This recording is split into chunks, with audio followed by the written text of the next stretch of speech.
We are in Antigua, and when you talk about Antigua, you of course talk about the beautiful beaches, but you also talk about legendary cricketers, and they don't come as big and as good as the man who's standing to the left of us in Sir Curtly Ambrose. Me and Vikrant are lucky enough to get some time with the great man. I'll just add one more word. The tallest. That was going to be my next question. My next question is, how's the weather up there, Sir Curtly? Is it nice? 2 degrees cooler from where we are? Well, one thing I've always said to people when they ask me that question, I say, well, first, if it's rain, it hits me first. The sunshine hits me first. Everything hits me first before it gets to you. So I know exactly what's happening. You're the savior. You are the savior. Okay, we are here for the World Cup, and before I get to a cricketing question, I also want to ask you a musical question. Your second innings is about music. How did you make that transition from a lethal fast bowler who would never smile, who would terrorize batsmen, to now this smiling, pleasing the crowd kind of a musician? Now, it's something I've always wanted to do after my cricketing days are over. I love music. I'm from Antigua and Barbuda. I'm from the Caribbean. We are naturally music people, So I've always said that after my career is over, I want to take up music. So hence I got into a band and everything just took off. Right. We recorded the music that you were playing yesterday. It was fun, and I remember coming here in 2006. We did exactly the same thing. Sir Curtly's not changed at all. Yeah, he hasn't. Well, I'm a bit older, even though some people say I still look like I can play, which is a nice compliment, but the body can't take it. No. But there's so many legends cricket which is happening internationally. I'm sure no batsman would want a certain Sir Curtly Ambrose in the other side. Even now. Even with just the ball in your hand, you'll be intimidated. No, well, most of them will be happy to take advantage of the old man. So I'm retired, I stay retired. Okay, I want to talk to you a bit about cricket, and right now the headline maker in India, I can't remember the last time a bowler from India was as popular as a batter. Indian batters are superstars, but now we have a Jasprit Bumrah who's as big a superstar. What I want to know from you, what makes Jasprit Bumrah special? What makes him unplayable at the moment? He's different. I can't put it in any better. He's just different. You look at him, and I'm a big fan. I like watching him bowl because he's very unorthodox. He's not a traditional type of bowler. Long run-ups, get into a rhythm and all that stuff. The short, well, is it a run-up or a walk? I don't know how to describe it. He just stumbles in. Yeah, he just walks, and then, but whatever he does, he's highly effective and has served and is still serving in Indian cricket very well. I enjoy watching him because he's different. He can swing the ball, he can generate pace when he wants to. He's just different and highly skilled. Is he the best in this World Cup so far? And do you think, since we all know that batsmen do win you games and you need bowlers to win the World Cup, do you think Bumrah has it in him to win the World Cup for India? Well, he does have the skill and the know-how. But obviously, it's a team game. So him alone can't do it. Because even if Bumrah bowls well and the other bowlers don't support him or the batters don't get runs, India could still lose. So it's a team thing. But yes, he certainly will play a huge part and is playing a big part up to this moment. India, they're undefeated. So far. But they look a good team. I watched them today against Bangladesh, and Bangladesh wasn't even in the race. But they look a good unit. You got some wonderful cricketers. Rohit Sharma, the skipper. You got Virat Kohli, the great man, someone who I admire as well. I love watching. Young Pant, yeah. I think he's a dangerous player.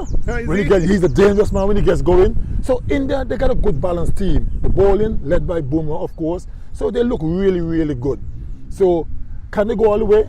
Of course they can, but you never know. The tougher games will start now. Correct. Australia, and then let's see what happens in the semi-finals. Yes, it's going to be tough because we all know T20. On any given day, any team can beat any team. 1 or 2 good overs could cost you a game, or 1 or 2 good overs could win you a game. That's the nature of T20, so it's hard to predict a winner. But India looking good. Okay, I know you said you're a Jasprit Bumrah fan. Just to extend that question, right now, who do you think is the best fast bowler across formats? You've got let's say, a Pat Cummins, you've got a Josh Hazelwood, a Jasprit Bumrah. I know there's Jofra Archer, he gets injured. Your Stark. best, Mitchell Stark. You know, I've been asked that question so many times, and it's kind of difficult to say, right? But Bumrah, obviously, you know, without sounding a little bit too biased because I like him, he's good at all formats. Yeah. So that's no question. I don't think anyone would argue with that. He's good at all formats. Pat Cummins, Hazelwood, Stark, you know, Rabada, and all these guys, they play all formats and have done well. So to say who is the best of the lot, it's kind of difficult. You know, it's difficult to say. Just one thing that I noticed now with batters, which while you were playing wasn't the case, these ramp shots, these switch hits and all of that. All I wanted to know was if you had the ball in your hand and you had a batter like, let's say, a Pant who plays reverse hits or a Surya Kumar Yadav who does these scoop shots, what would a Curtly do to batters like that? Well, I tell you something, you know, T20 cricket is such a fast-paced game, and batters today very innovative. They try things, you know, so they don't give bowlers a chance to get settled into the rhythm or anything. From ball one, they're having a go, you know. So if I was playing in today's game, you know, batters will still do it because they've got the guys who are great bowlers who are much quicker than I was, you know. So like Mitchell Stark and these guys were quicker than I was, and they still switch hitting and scooping and all that stuff. So I reckon they will still do it, you know. So I wouldn't want to say that because of what I did when I played, they wouldn't have done it. They probably would. Not probably, they would.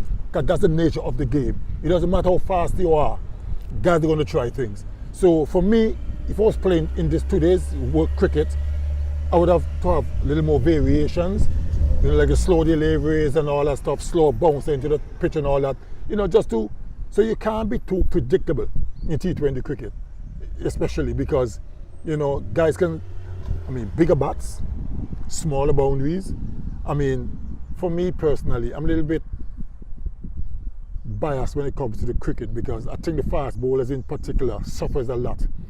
Too many rules are against them, right? Batters can do anything they like and get away with it.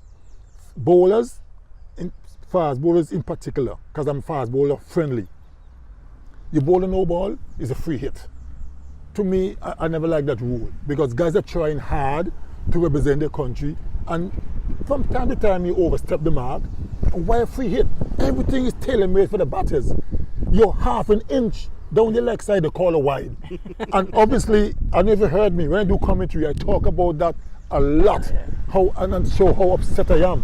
If a batter missed by half an inch on the leg side, why is it called a wide? So everything against the bowlers, fast bowlers in particular. So whenever I see fast bowlers doing well, it pleases me because there are too many things against them. Everything tailor-made to batters. Somebody like a Virat Kohli who's got 80 centuries in international cricket, knocking at the doors, maybe hundreds may eventually happen. And you also played against Sachin Tendulkar. Don't ask me to compare them. No, I'm not asking for any comparison. In fact, that's a wrong notion. Yes, For yes, people to say yes. that XYZ would have scored runs in that era, XYZ may not have scored runs in that era. But what's the fault of the batsman? Somebody like a Virat Kohli may have been a Virat Kohli in that age as well. I know he's a great player. And how I judge players, because people like to compare different eras. I don't particularly like to do those things. But what I can say, when I look at great batsmen, how I judge them, presently, Virat Kohli, he's dominating in today's cricket. My question to myself is, would he have done well during my era or before my era?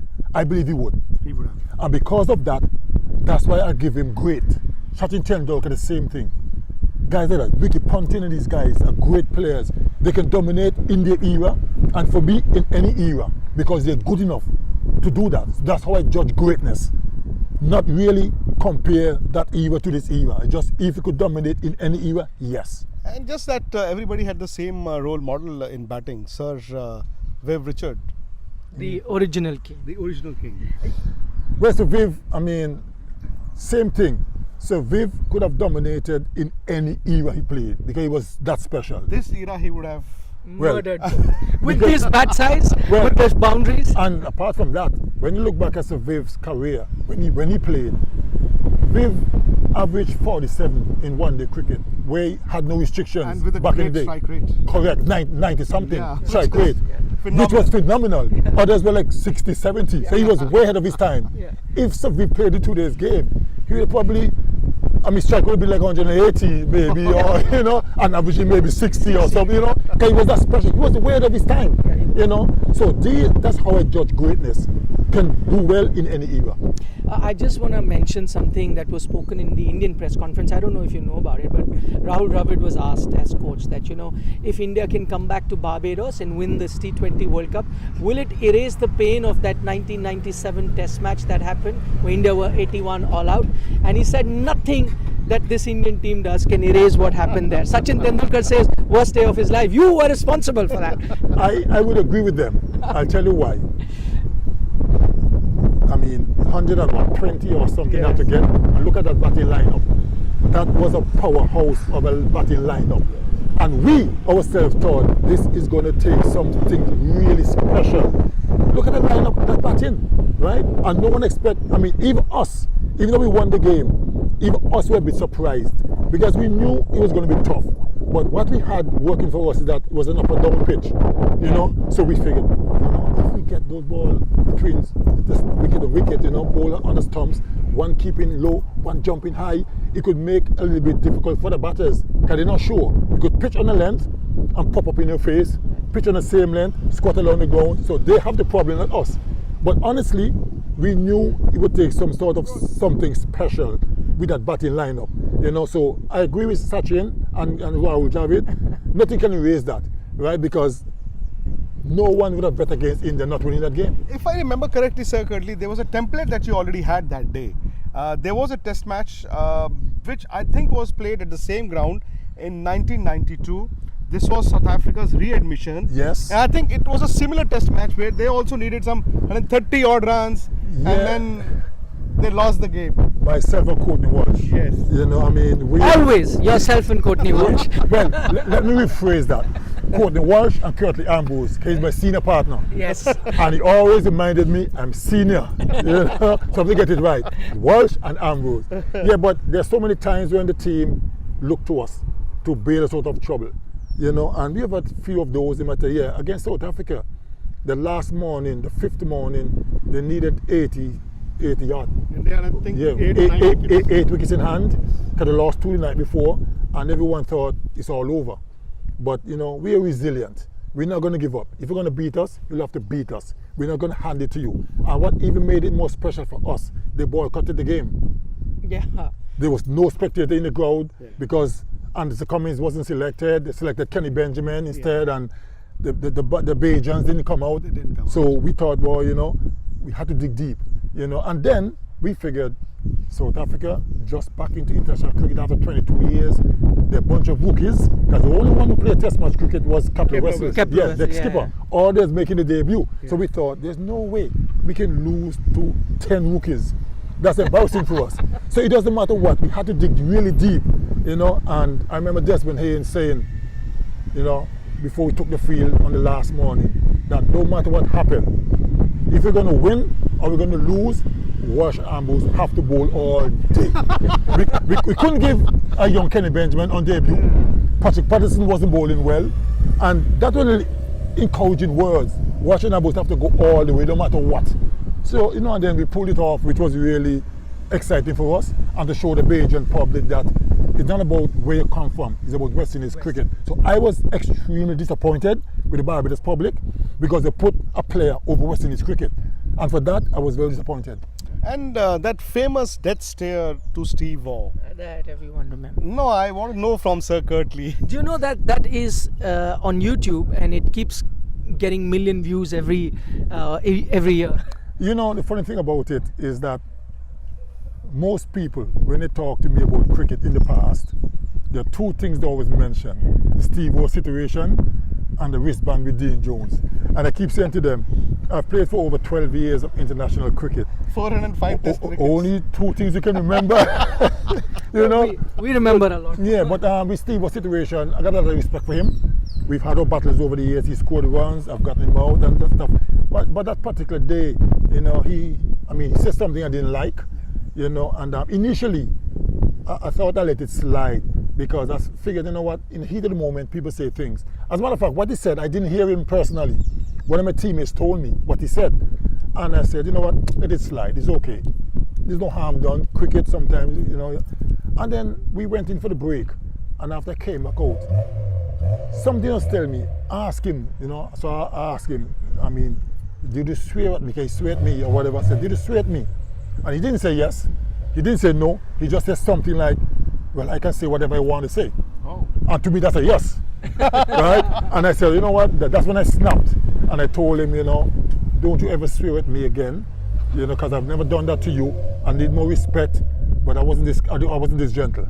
We all saw that. If Richie Richardson hadn't pulled you away, God knows what would have happened. Now the World Cup.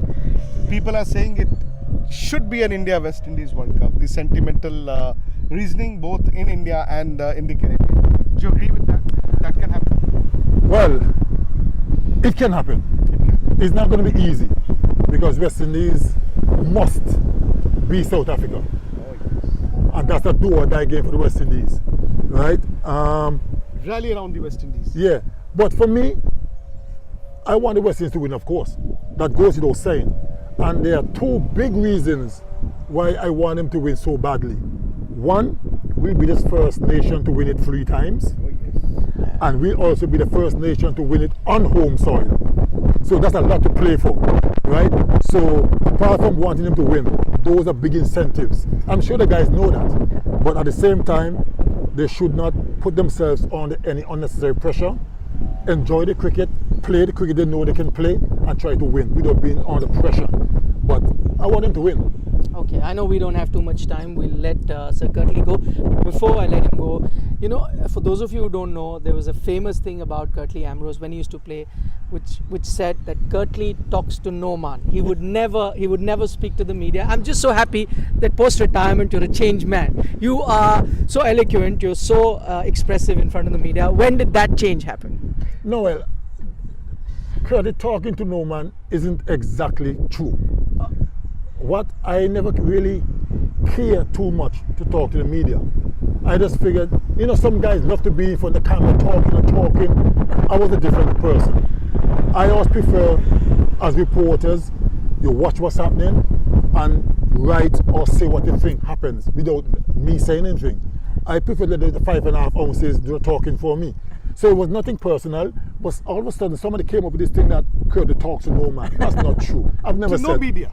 Yeah, to no media. To media. I've never said that. Yeah. I just prefer not to, you know, and it's just me. Nothing personal. It's not like I'll talk to you and not talk to him. Yeah. I treat everyone the same. No disrespect meant, but that's just me. Now I'm in retirement. I don't mind talking. I still don't like to do interviews much. But if I have to, I will do it because I no longer play, so I can just express myself a bit more. And yes, I do like commentary, but I enjoy coaching more because for me, I've learned a lot over the years playing, and I believe giving back to cricketers, whether it's juniors or in between or the seniors, giving back to cricketers means a lot to me. It gives me great satisfaction, so coaching always takes priority, even though I love commentating as well. I saw you, by the way, that reminds me. You went to the USA dressing room, if I'm not mistaken, Yes. after that heartbreaking loss. What did you do? Yes. I was invited by the coach, Stuart Law, someone who I've known for quite a while, played against him and all that stuff. So he asked me to come and, you know, say a few words to them. He asked me before the game started. So I said to him, Coach, I have no problem, but if by chance you lose the game, what is the dressing room going to be like? You know? He said, no, you'll be fine. So I went in and I told him, you know, I spent a couple of minutes with them, told them that they have nothing to be ashamed of, nothing to be embarrassed about, because they played a really good game, right? And I was said to them that maybe overs 7 to 12, they didn't score enough runs, or they probably would have won the game, because they fell short by 18 runs or so. Yeah. So I told them nothing to be ashamed of, build on that little momentum and go forward. That kind of stuff, some inspirational words, you know, but they played well. a little more experience, they could have gone across the line. You're liking them? What you've seen of USA? They look good because a lot of people figured it's going to be an easy walkover. But you have to remember, some of these players come from cricket countries, right? India, Pakistan, the West Indies, so they know cricket. So when they say USA, you immediately think, it's an easy walkover. No, these guys can play cricket. They just need some more experience. Yeah. It's been a privilege. Yeah, privilege and an honor. Like you said, doesn't do too many interviews, so we are lucky. And Sir Curtly actually drove down to see us here. Now that's his greatness. Yes, I mean, I think it was only fitting, Vikrant, to do this. I remember when I do my podcast and I called on you. You've returned the favor. You didn't say no. You were quite happy to do it. So even though I'm a busy man at the moment, I had to find some time to do it. It wouldn't look right for me. I wouldn't feel right to say no to you, considering what you've done. So it was a pleasure. And I hope you guys enjoyed Antigua. Okay, I'm leaving in the morning. Lovely. And you got to come back. Thank you, Sir Yeah, Curtly. my pleasure. It's been a pleasure. Thank you very much. Privilege. Thank you. And I see you guys having fun last night. Yes. How was the music? That was the best part of our trip. I told you it's going to be good. And I didn't even play bass last night. Yeah, we didn't. We Because I actually normally play bass and I sing as well. But things was going so well. The keyboardist, who's a musical director, decided, you know what? Keep the crowd going, singing. So I didn't play the bass last night. See, we shot so much. We Yeah. took all the videos. Yeah, man. You must post them on your Instagram. Send You're it. not very regular on your Instagram. I don't. It's my big daughter who takes care of all the media stuff. She curses me every day. Daddy, get with the times. I say, no, I'm old school. So she do all the posting, Yeah, sure. You send it to him, he'll send it to his daughter, and she'll post it. And they will post, because they're the ones that take your business, not me. I'm old school. Well, guys, it was a pleasure. Thank you so much. Sir Curtly, And thank you for enjoying Antigua. Thank you for showing up last night. I really appreciate that. You're a man of your word. Thank you, Sir Good, Curtly. and I see you guys sometime. Thanks, Sir Curtly. Take care. Thank you. Good man. Okay.